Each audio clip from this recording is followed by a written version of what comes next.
Bonjour à tous, on se retrouve aujourd'hui pour une nouvelle vidéo qui sera une vidéo bilan dans laquelle je vais revenir sur tous les moments livresques les plus marquants de mon année 2024 et dans laquelle je vais vous dévoiler le titre des 5 livres les plus mémorables que j'ai lus cette année.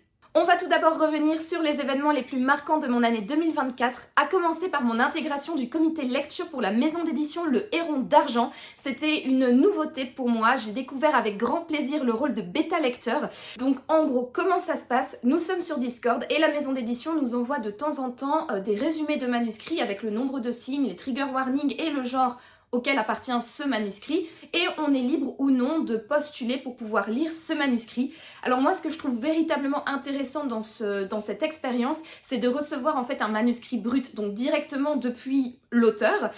Il n'a pas été revu par la maison d'édition, il n'est pas passé par toutes les phases du milieu de l'édition, et donc on a véritablement un produit brut avec ses imperfections, et je trouve que c'est véritablement intéressant de lire le manuscrit, et surtout après, s'il est édité, de voir tous les changements qui ont eu lieu dans la phase d'édition.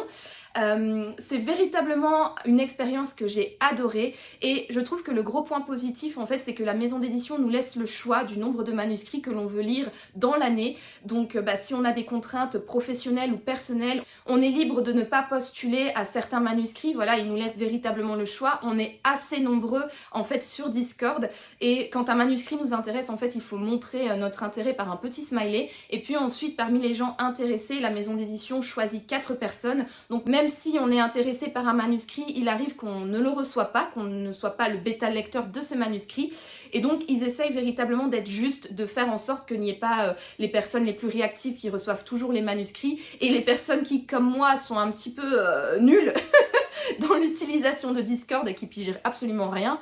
Ça nous permet aussi de ne pas être trop à la ramasse et de pouvoir quand même lire autant de manuscrits que les autres.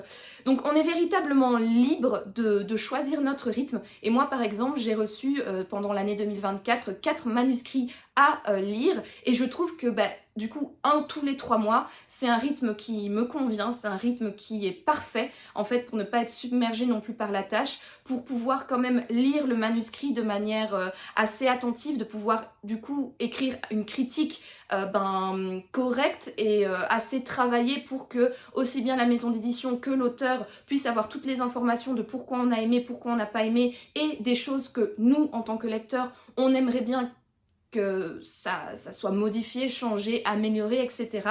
Donc je trouve que 4 manuscrits par an, c'est amplement suffisant, et la maison d'édition accepte en tout cas mon rythme de lecture, et donc c'est pour ça que j'ai rempilé pour un an, pour mon plus grand plaisir. Donc je continue ce comité lecture pour l'année 2025. La raison pour laquelle j'ai également décidé de continuer cette aventure de comité lecture avec la maison d'édition Le Héron d'Argent, c'est parce que je trouve que c'est véritablement une expérience qui diffère des différents jurys littéraires que j'ai pu faire jusqu'à présent. Donc j'avais participé au prix des lecteurs du livre de poche et au grand prix des lectrices Elle pour le magazine Elle.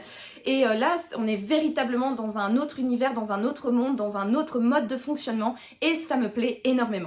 Justement, en parlant de jury littéraire, en 2024, j'ai ajouté une nouvelle corde à mon arc en participant à un jury littéraire pour un festival littéraire. Donc j'ai participé au jury Polar pour le festival Étrange Grande, dont je vous ai énormément parlé sur cette chaîne. Donc c'est un festival qui s'est déroulé début septembre à Étange Grande, qui est une ville juste au-dessus de Metz. Et il y avait pour ce festival plusieurs prix qui ont été décernés, et moi j'ai participé du coup au prix Polar, pour lequel j'ai lu 6 livres. J'ai dû ensuite établir mon top 3, et je suis véritablement contente parce que le livre en tout cas que j'avais placé numéro 1 de mon top 3, c'est le livre qui a remporté le prix. Donc c'était Châtiment de Céline Dangean. C'était vraiment aussi une chouette expérience, ça changeait véritablement des autres jurys littéraires que j'ai pu également faire, dont je vous ai parlé précédemment.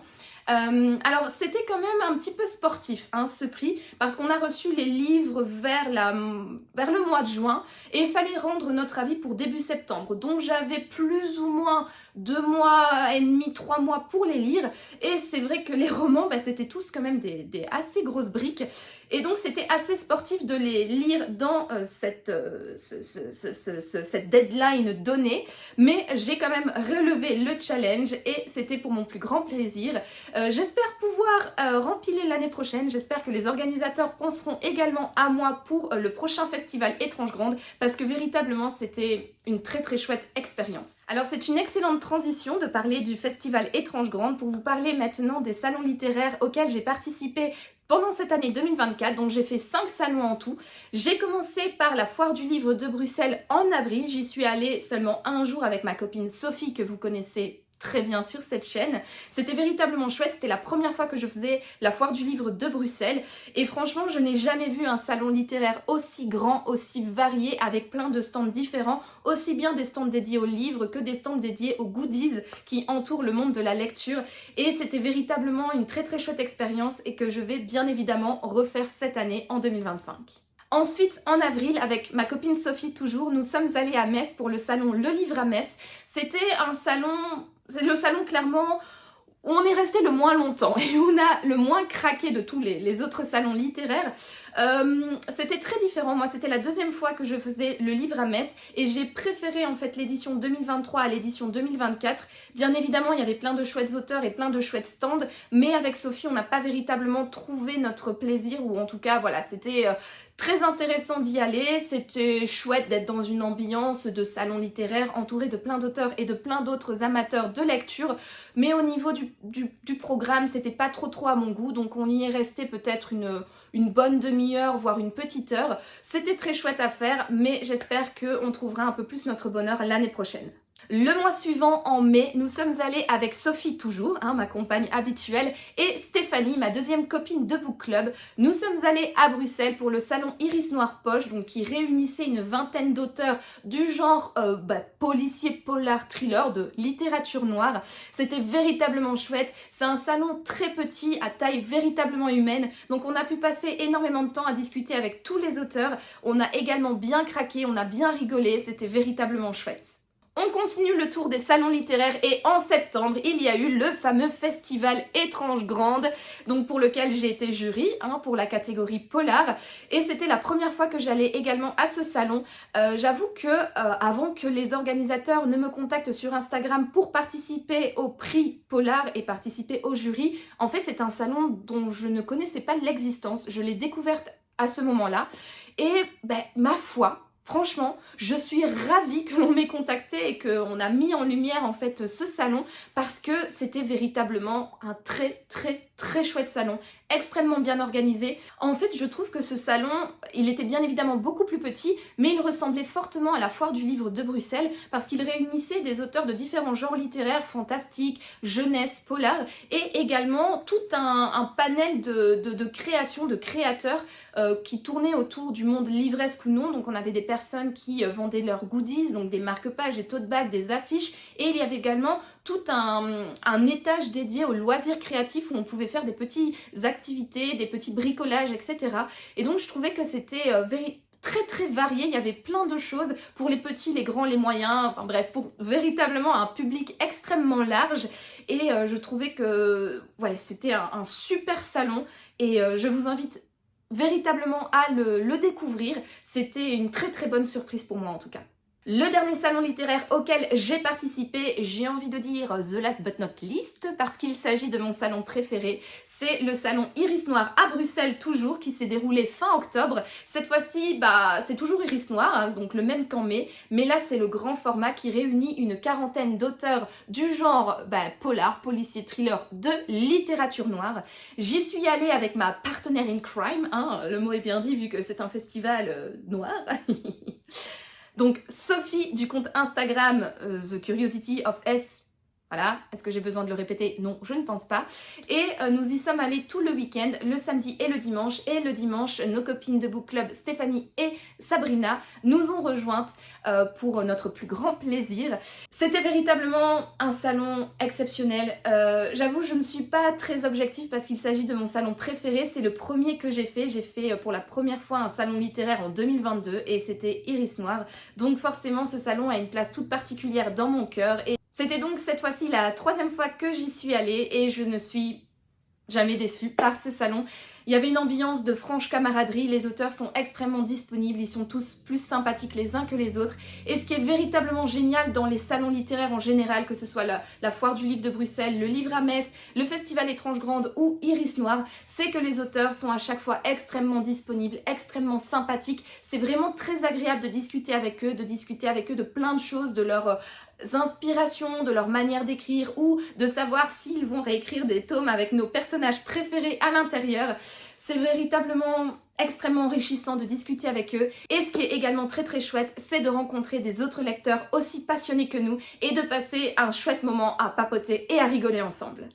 Alors j'ai vécu plein de chouettes moments en 2024, mais l'événement qui a le plus marqué mon année, c'est l'ouverture de cette chaîne YouTube. Donc j'ai publié ma première vidéo qui est ma vidéo présentation livresque le 25 mars 2024. Et donc voilà, cette année a véritablement été marquée par mon début sur YouTube, par ces vidéos que je vous poste toutes les semaines. Et franchement, c'est une expérience que je ne regrette pas du tout. Je suis ravie d'avoir sauté le pas. Je remercie encore une fois mes copines de book club, donc Stéphanie et Sophie, et également mon mari, qui m'ont fortement encouragée à ouvrir cette chaîne. C'est vrai que l'idée me trottait dans la tête depuis pas mal de temps.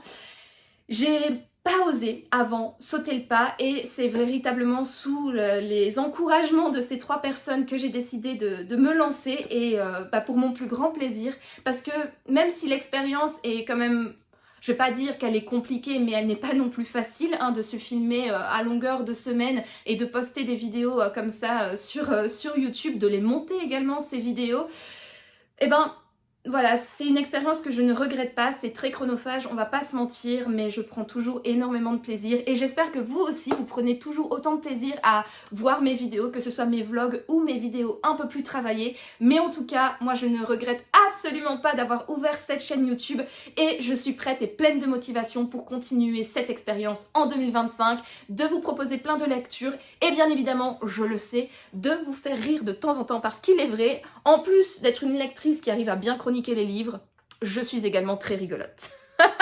Ah oui, et petite anecdote, mon année 2024 aura également été marquée par un reel que j'ai fait sur Instagram, je vous le mettrai juste ici. Vous savez quoi? Ce reel, il a méga buzzé parce que j'ai eu 733 000 vues, quelque chose comme ça. Et ce reel m'a permis de gagner énormément d'abonnés en très très peu de temps. En fait, je suis passée de 1100, 1200 abonnés à 2500 abonnés en l'espace de 1 semaine et demie, 2 semaines. Alors même si maintenant sur Instagram, j'ai totalement stagné, même vachement diminué mon nombre d'abonnés, ce reel m'aura quand même permis de percer un petit peu, de faire un petit peu le buzz et franchement je trouve que cette anecdote elle est vachement rigolote et je remercie du coup ma charmante petite bibliothèque de m'avoir permis de percer, d'avoir un petit moment de gloire sur Instagram.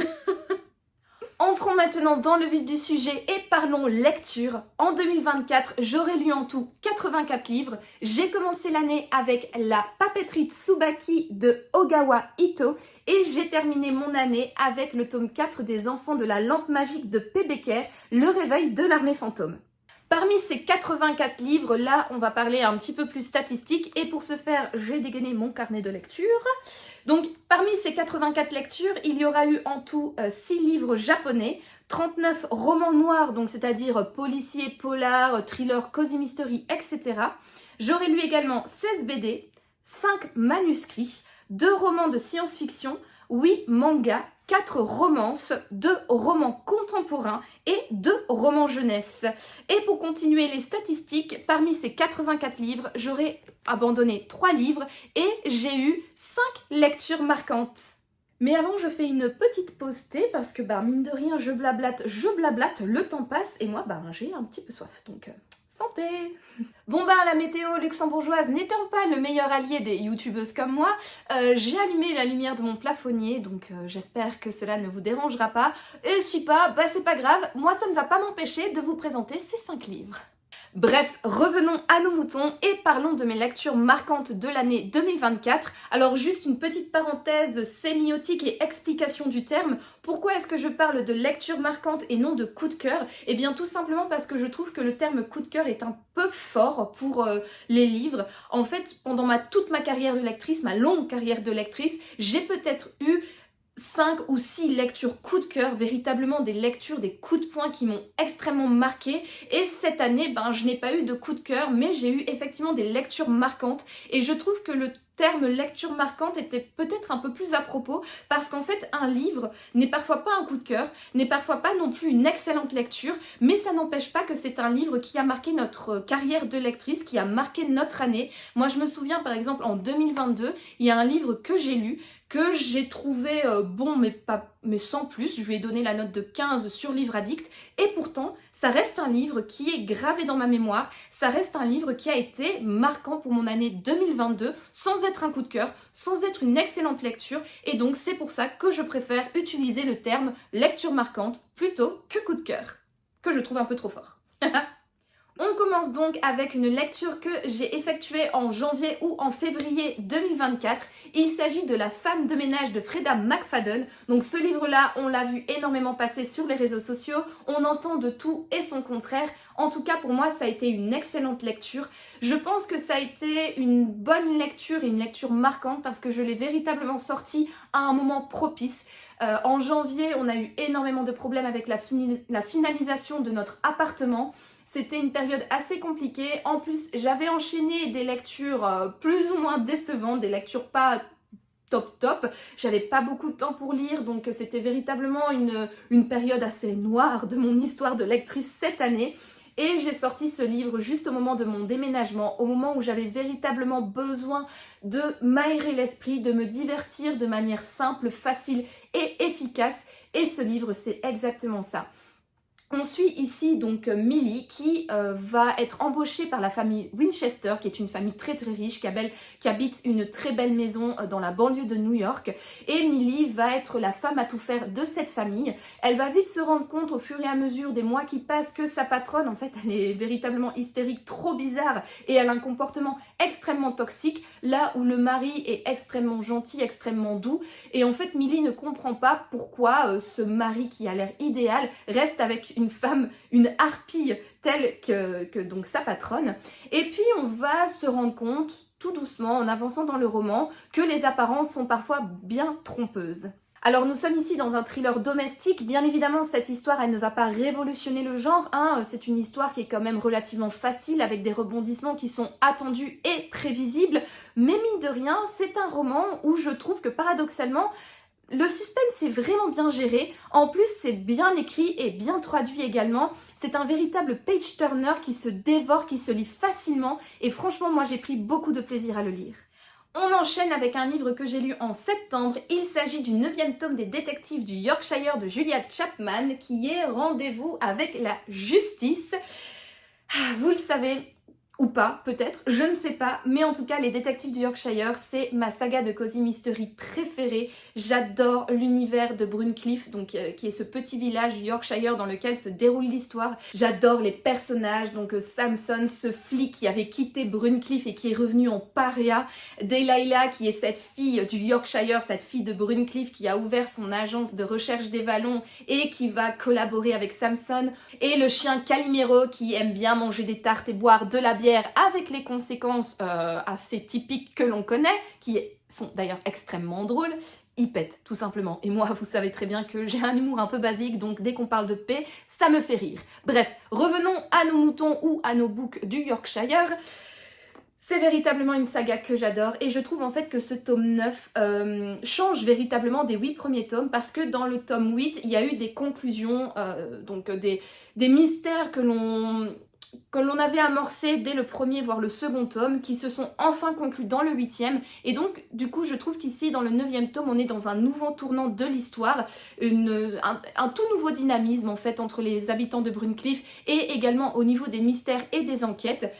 Et j'ai trouvé que ça changeait totalement de ce qu'on avait l'habitude de voir. Julia Chapman, elle a cet art en fait de se renouveler à chaque tome, de nous faire une histoire qui se situe dans le même univers avec les mêmes personnages mais qui est totalement différente des tomes précédents. Et là j'ai trouvé qu'il y avait encore plus de changements et surtout ce qui m'a fait énormément plaisir dans ce tome et qui m'a fait vraiment chaud au cœur, c'est la conclusion.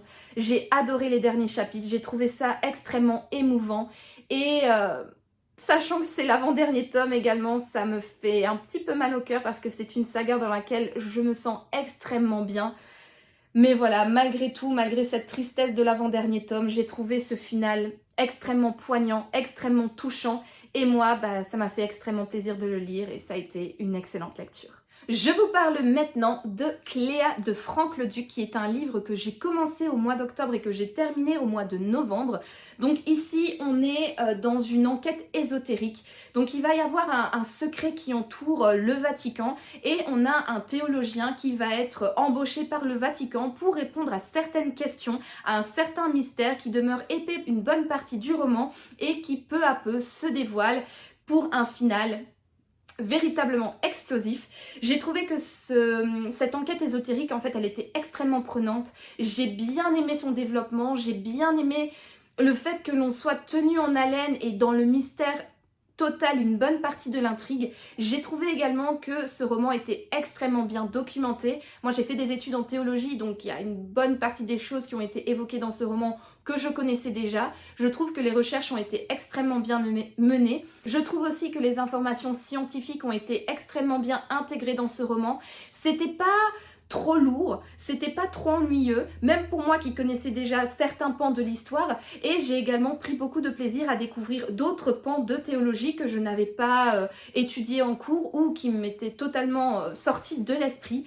J'ai trouvé que le suspense était rondement mené, que c'était vraiment bien écrit, malgré ça, voilà, c'est un pavé, hein.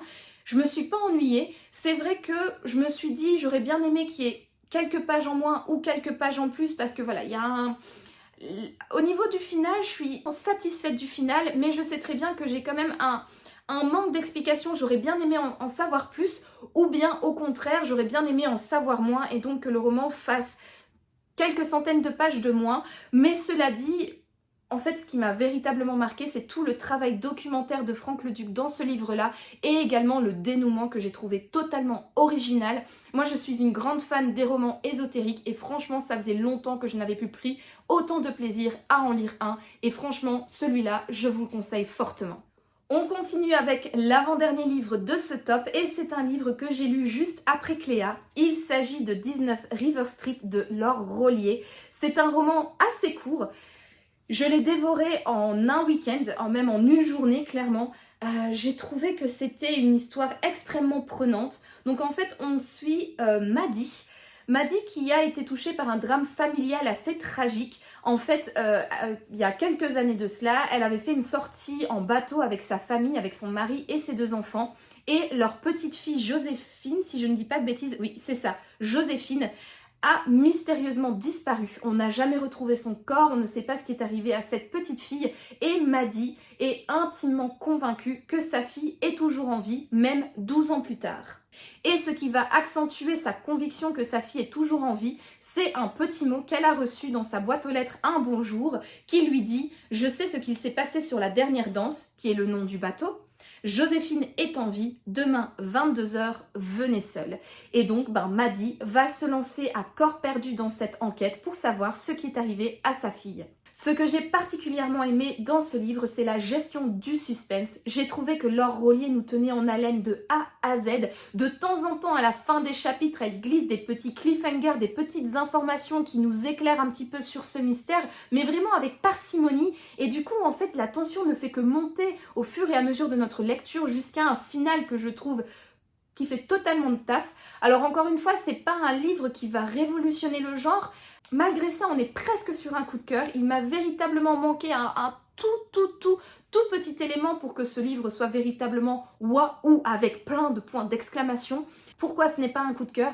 Eh bien tout simplement parce qu'il y a un élément vers la fin de l'intrigue que je trouve un petit peu décevant. En fait, j'aurais bien aimé qu'il y ait un peu plus de cruauté de la part de l'autrice. J'aurais aimé qu'il y ait un élément un peu plus traumatisant, un peu plus noir, qui du coup conclut cette intrigue, parce que je trouve que en fait on va dire que l'élément charnière de cette intrigue, le point de départ qui explique un peu tout, je l'ai trouvé un peu décevant, je l'ai trouvé un peu facile. Et c'est dommage parce qu'en fait ici on est véritablement sur un roman donc avec la thématique de disparition de l'enfant, avec cette espèce de trope qui est qui a déjà été vu, mais elle arrive véritablement à se détacher de ce qui a déjà été fait, et je trouve que c'est dommage qu'il y ait eu ce petit élément qui, moi, personnellement, m'a un peu déçue, parce que s'il n'y avait pas eu ça, si ça avait été un petit peu plus noir, un petit peu plus, voilà, un petit peu plus sanglant,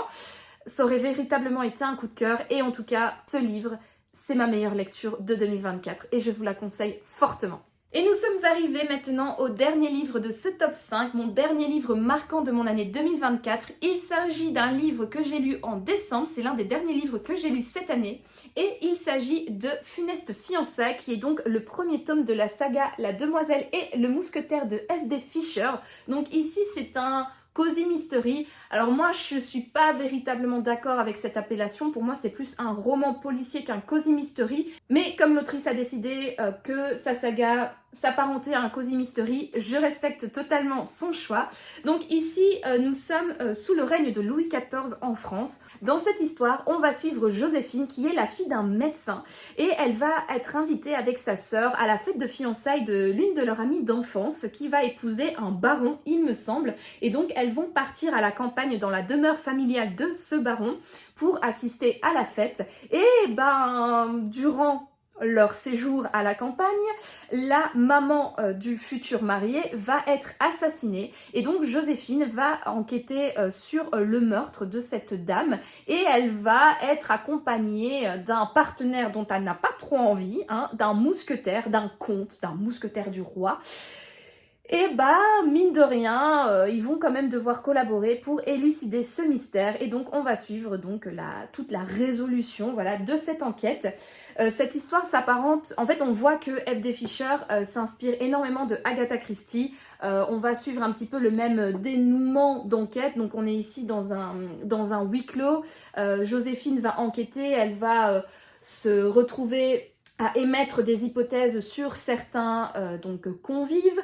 Puis ces hypothèses-là vont être un petit peu mises à mal par la découverte d'indices, puis en même temps d'autres indices vont dire « Ah mais au final, celui que je venais d'innocenter, peut-être qu'il serait potentiellement coupable ». Donc voilà, on est dans un mystère rempli de nœuds, un petit peu à la Agatha Christie, et le dénouement va également se faire comme la reine du crime en a l'habitude, c'est-à-dire qu'on va réunir tous les personnages dans le salon, et Joséphine, avec l'aide du mousquetaire, va exposer un petit peu la résolution de cette enquête en expliquant pourquoi cette personne-là est coupable, parce qu'il y a eu ceci, cela, et elle va un petit peu expliquer comment allons arriver à cette conclusion par un dénouement, par une explication un petit peu longue, mais très intéressante. J'étais véritablement surprise par ce cozy mystery que j'ai acheté justement au salon Le Livre à Metz, donc en 2024. Et j'ai trouvé que c'était très rafraîchissant. J'ai bien aimé également les personnages, donc le personnage de Joséphine, qui est une femme, une fille de médecin, une bourgeoise et non une noble. Et du coup, comment elle va s'adapter dans ce monde rempli de nobles. Comment également elle va s'adapter dans ce monde où en fait une femme n'a pas trop sa place, où une femme ne doit pas mener l'enquête pour son bien-être, pour ses émotions, etc. Et comment cette femme forte va prendre les devants et va mener sa vie comme elle l'entend, et donc c'est-à-dire mener l'enquête, même si le mousquetaire, il est pas trop content qu'elle mette son nez un petit peu partout, mais elle va quand même faire sa place dans cette enquête, et elle va être soutenue, ou en tout cas bien accompagnée par le mousquetaire. Et ce que j'ai particulièrement aimé dans ce livre, c'est qu'on sent que quand on va continuer cette saga, il va avoir une petite romance qui va se développer entre Joséphine et le mousquetaire, bien que ils se détestent et ils ne savent pas se supporter l'un l'autre. Et voilà, vous savez désormais tout sur mon année 2024, quels ont été les événements marquants qui l'ont rythmé, et également quelles ont été mes 5 lectures les plus mémorables de cette année.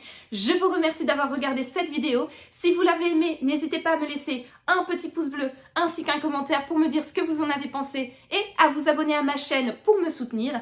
En attendant, moi comme toujours, je vous souhaite de passer une agréable journée, une agréable soirée ou une agréable nuit, peu importe, et je vous dis à bientôt pour de nouvelles aventures livresques en 2025. Ciao! Ça fait 10 minutes que je papote et ça ne filmait pas. Pourquoi? Je ne sais pas. Les joies de la technologie.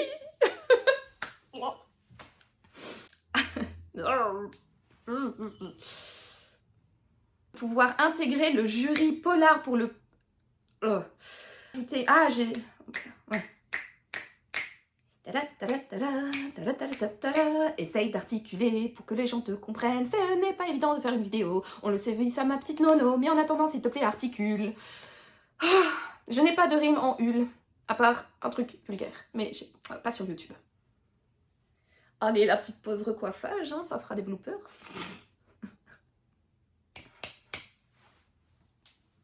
Voilà. Oh. Les plus mémorables de cette année. Je vous remercie. Les volets qui se ferment.